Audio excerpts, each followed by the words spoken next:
Bom dia! Então, hoje, dia 18 de setembro de 2024, vamos fazer uma live onde nós vamos ler, pensar, refletir um pouco sobre as nossas atitudes, principalmente sobre as nossas palavras. Isso está lá no livro de Provérbios. Provérbios, hoje, dia 18.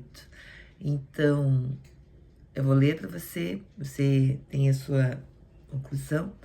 Hoje eu vou estar fazendo uma leitura, vou fazer a leitura da conclusão do livro, que nós estamos fazendo na igreja um propósito, onde estamos 30 segunda-feiras, onde nós nos encontramos, nos reunimos, onde nós temos compartilhamento, onde nós vamos compartilhar com os nossos irmãos os nossos desejos, nossas ansiedades, nossos pecados também, e isso é bem claro. Então vamos lá, eu vou ler só a conclusão, tá certo? Da semana 20, das 30 que nós temos, essa semana 20 a conclusão. Ser órfão é viver um conjunto de sentimentos e emoções, sofisma, que leva o indivíduo a viver na dúvida, no medo e na solidão. Ser filho é entender que o Pai deseja e está perto de você, em todo momento. Não há nada que você possa fazer para que Deus o ame mais ou menos. Ele te ama e deseja que você tenha uma vida plena e feliz. Disse o pai: meu filho, você sempre está comigo, e tudo o que tenho é seu, mas nós tínhamos que celebrar a volta desse seu irmão e alegrar-nos, porque ele estava morto e voltou à vida, estava perdido e foi achado. Isso está lá em Lucas, capítulo 15, do 31 ao 32, que vai falar sobre a parábola do filho pródigo. Então, que a gente venha conhecer. E uma coisa que é muito falada e pouco refletida na realidade. Eu, durante muito tempo, pensava, eu me achava, no caso, né? Que, eu tô na igreja, eu não tenho pecado. Eu tô na igreja, eu não peco. Isso é um engano, é um sofisma. E a Bíblia, ela é bem clara. Eu vou ler, inclusive tinha um irmão Alan, ele falava para mim isso. A Bíblia diz que eu sou pecadora, a Bíblia diz que eu peco a todo tempo. Então a gente tem que vigiar constantemente. Então vamos ler lá. Isso está em 1 João, no capítulo 1, versículo 8 e 9. Se afirmamos que estamos sem pecado, enganamo-nos a nós mesmos, e a verdade não está em nós. Se confessarmos os nossos pecados, Ele é fiel e justo para perdoar os nossos pecados e nos purificar de toda injustiça. Isso está em capítulo 1 João, capítulo 1, versículo 8 a 9. Então, assim, é bem claro. Esse é o objetivo principal de todo o livro das 30 decisões. No caso, assim, decisões com Deus, comigo e com o próximo. Nessas 30 semanas, nós estamos nos reunindo, onde nós falamos das nossas falhas, dos nossos pecados, e muitas coisas que muitas vezes são coisas que a gente nem imagina, mas está ali no nosso inconsciente, na nossa mente, e nos fazem, muitas vezes, nós agirmos inconsciente. Nós temos ações e palavras inconscientes que nós falamos, que nós pensamos e que nós agimos. Nós temos atitudes inconscientes, que são como gatilhos que nós temos que nos fazem fazer alguma coisa inconsciente, porque já está em nós, já está lá no nosso inconsciente, muitas vezes da nossa infância ainda, muitas vezes de pessoas que nos maltrataram, que nos xingaram, de palavras que nós ouvimos a nossa vida toda, e isso, em relação às palavras, é o que nós vamos falar lá no livro de Provérbios 18, que eu vou pegar agora para ler para você, certo? Então eu vou ler Provérbios 18 e depois eu vou ler o comentário que tem do Poder em Sua Boca, que tem da Bíblia da Joyce Meyer, da vida diária, certo? Então vamos lá. Provérbios 18. Quem se isola busca interesses egoístas e se rebela contra a sensatez.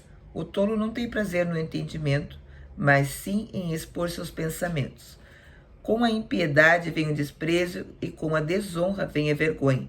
As palavras do homem são águas profundas. Vamos ler de novo, tá? As palavras do homem são águas profundas, mas a fonte da sabedoria é um ribeiro que transborda. Não é bom favorecer o ímpio para privar da justiça o justo. As palavras do tolo provocam briga, a sua conversa atrai açoites. A conversa do tolo é a sua desgraça e os seus lábios são uma armadilha para a sua alma. As palavras do caluniador são como petiscos deliciosos, descem até o íntimo do homem. Quem relaxa em seu trabalho é irmão do que destrói. O nome do Senhor é uma torre forte. Os justos correm para ela e estão seguros. A riqueza dos ricos é a sua cidade fortificada. Eles imaginam como um muro que é impossível escalar. Antes da sua queda, o coração do homem se envaidece, mas a humildade antecede a honra. Quem responde antes de ouvir comete insensatez e passa vergonha. O espírito do homem sustenta na doença, mas o espírito deprimido, quem o levantará? O coração do que tem discernimento adquire conhecimento, os ouvidos dos sábios saem à sua procura. O presente abre caminho para aquele que o entrega e o conduz à presença dos grandes. O primeiro a apresentar a sua causa parece ter razão, até que o outro venha à sua frente e o questione. Lançar sortes resolve contendas e decide questões entre poderosos. Um irmão ofendido é mais insensível do que uma cidade fortificada, e as discussões são como as portas trancadas de uma cidadela. Vou ler de novo. Um irmão ofendido é mais inacessível do que uma cidade fortificada, e as discussões são como as portas trancadas de uma cidadela. Do fruto da boca enche-se o estômago do homem, o produto dos lábios o satisfaz. A língua tem poder sobre a sua vida e sobre a... Vamos ler. A língua tem poder sobre a vida e sobre a morte. Os que gostam de usá-la comerão do seu fruto. Quem encontra uma esposa encontra algo excelente. Recebeu uma bênção do Senhor. O pobre implora misericórdia, mas o rico responde com aspereza. Quem tem muitos amigos pode chegar à ruína, mas existe amigo mais apegado que o irmão.